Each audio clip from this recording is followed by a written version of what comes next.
তো কমল হাসানের কাছ থেকে আমরা একটা ভালো মানে কমল হাসান যে সিনেমাতে থাকবে আমরা চাইবো সেই সিনেমাটা দারুণ হবে, আমরা এটা ভেবেই নিই। এবং এআর রহমান যেখানে থাকবে সেখানে একটা ভালো মিউজিক আমরা পাবো, সেটাও আমরা ভেবে নিই। এবং মণিরত্নম যেখানে থাকবে সেখানে একটা ভালো সিনেমা আমরা পেতে চলেছি, এটা ভাব মানে আমরা এটা একটা আমাদের ভেতর থেকে আশা চলেই আসে। কিন্তু এরা তিনজন মিলে যে সিনেমাটা করেছে ঠাক লাইফ, সেই সিনেমাটা একদমই ফালতু সিনেমা হয়েছে। ফালতু মানে খুব একটা আশানুরূপ হয়নি যেরকমটা মানে মানুষ ভাববে যে এদের সিনেমা যেরকম হওয়া উচিত। কোথাও আশাহত হতে হচ্ছে সিনেমাটা দেখার পর। সিনেমাটা খুব প্রেডিক্টেবল সিনেমা এবং সিনেমাটা খুব বোরিং একটা সিনেমা লেগেছে। এবং যে বিশাল যে মিউজিকের কাজ দারুণ সুন্দর সেরকমটাও বলা যায় না। মণিরত্নের সিনেমা মানে মনে হচ্ছে যে অনেক সিনেমার কিছু কিছু অংশ যেন এখানে এখানে নকল করা হয়েছে, তো সেটা খুবই কষ্টদায়ক। যে মণিরত্নের সিনেমা আমরা যেটা দেখেছি বম্বে দেখেছি, যেটা আমরা রোজাতে দেখেছি, তো সেরকম একটা সিনেমার সেরকম মেকার যে এরকম ধরনের সিনেমা করতে পারে জাস্ট জাস্ট ভাবাই যায় না। এবং ইন্টারভেলের আগে যে একটা সিন আছে, যে এসটিআর এর যে একটা কথোপকথন আছে তামিল ভাষা এবং হিন্দি ভাষার মধ্যে, সেটা বেশ ভালো লেগেছে। এবং ইন্টারভেলের আগে যে সিনটা একটা আছে সেটা অনেকটা অ্যানিমালের সেই কারখানার মধ্যে যে একটা সিন আছে, তো সেইটাকে মনে হচ্ছে নকল করা হয়েছে সেখান থেকে।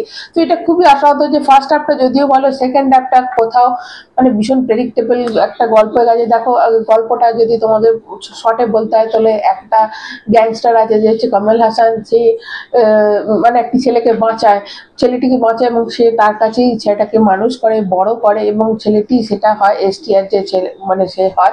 এবং পরে সেইটার পরে তাদের নিজেদের মধ্যে একটা বিশাল ঝামেলা হয়। মানে দিয়ে তখন জানা যায় যে এই যে ভেতরে যেটা করেছে সেটা নিজেদের লোকই করেছে। এবং এটার জন্য যখন জানতে পারে যে নিজেদের লোক করেছে তখন এসটিআর এবং কমল হাসানের মধ্যে একটা রাইভেলরি সৃষ্টি হয়ে যায়। এবং দেখো এখানে এসটিআর এ তোমরা যদি আগের সিনেমা যারা দেখেছো তারা জানবে এসটিআর অনেক ভালো কিন্তু অভিনেতা, কিন্তু এখানে তার করার কিছুই ছিল না। মানে এখানে সে যদি ভালো অভিনয় করতে পারতো হয়তো এটা কমল হাসানের থেকেও ভালো তৈরি বেরিয়ে যেত। হ্যাঁ, তোমরা যারা এসটিআর সিনেমা দেখেছো তারা নিশ্চয়ই জানো যে কিরকম পোটেন্সিয়াল আছে তার মধ্যে, কিন্তু এখানে তার বিশেষ কিছু করার ছিল না।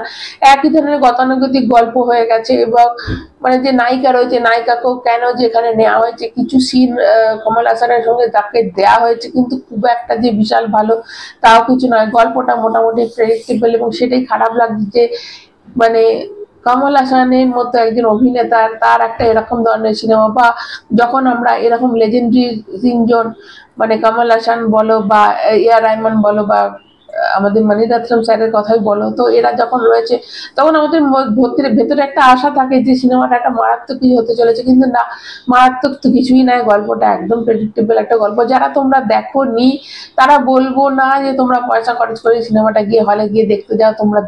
এবং গল্পটা যদি 1 ঘন্টা 40 মিনিটের বা 1.5 ঘন্টার মানে 1 ঘন্টা 40 মিনিটের মধ্যে কিন্তু গল্পটা শেষ হয়ে যাওয়ার কথা, সেটাকে টেনে লম্বা করা হয়। যে গল্পটার মধ্যে ক্রিস্পি ক্রাঞ্চ যে একটা ব্যাপার থাকে না, একটা ছোট্ট ভাবে কিন্তু ধামাকেদার, সেটা না, গল্পটা অনেকটা লেন্দি করা হয়েছে, আননেসেসারি লেন্দি করা হয়েছে। এবং এই যে দুজনের মধ্যে যে শত্রুতা এটা বোঝাই যাচ্ছে। গল্পটা যত চলবে তোমরা গল্পটা এত প্রেডিক্টেবল তোমরা ধরে নেবে যে কোন দিকে গল্পটা এগুচ্ছে। এবং গল্পটা যদি অনেক 1 ঘন্টা 40 মিনিটের মধ্যে হতো তাহলে গল্পটা কিন্তু শেষ হয়ে যেত এবং ভালো হয়তো ভালো কিছুটা হতো। অবশ্যই কমল হাসানের কিছু কিছু জায়গায় সিন অভিনয় যথেষ্ট ভালো হয়েছে, কিন্তু ওভারঅল যদি দেখতে যাও তাহলে সিনেমাটা খুব একটা ভালো হয়নি। যারা দেখোনি তারা দেখার দরকার নেই, যারা দেখেছো তাদের কেমন লেগেছে অবশ্যই কমেন্টে আমাদের জানাতে ভুলবে না। ভালো লাগলে লাইক দিয়ে চ্যানেলটা সাবস্ক্রাইব করবে। সবাই ভালো থেকে, টাটা।